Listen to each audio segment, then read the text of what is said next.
Des bouteilles à perte de vue, qu'elles soient vertes, blanches ou brunes, plus de 25 000 se trouvent ainsi dans les murs de ces 3 maisons si particulières. Un projet sans prétention qui aujourd'hui continue de surprendre. On n'imaginait jamais, lorsque mon père a commencé sa construction, que 40 ans plus tard, ce serait encore ici, il y a encore des gens qui viennent le visiter. Tout a commencé en 1979.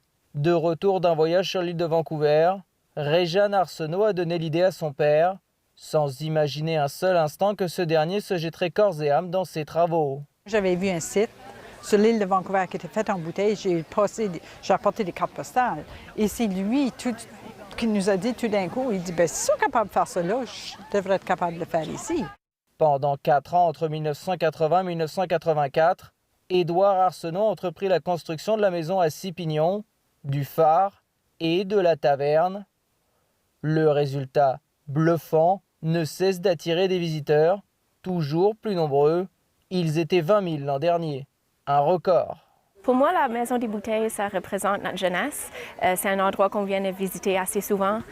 Et puis, on a vu l'évolution, on a vu les jardins grandir et c'est pour ça que je suis venue en fin de semaine. Et à l'aube de son 40e anniversaire, le site traverse une période difficile à cause de la Covid-19. Les touristes sont moins nombreux. Néanmoins, pas question d'envisager une fermeture. C'est dans le temps normaux, on peut avoir 150-200 personnes par jour. À ce moment ici, on a à peine 20, 25, 30 personnes. Au contraire, sa propriétaire voit les choses en grand.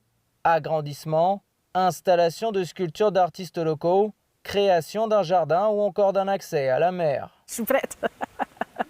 Puis ça va être double la grandeur, puis encore plus d'espace, puis des surprises. Un moyen pour elle de donner rendez-vous en 2030 pour les 50 ans des maisons de bouteilles. Ici Julien Le Cacheur, Radio-Canada, Cap Egmont.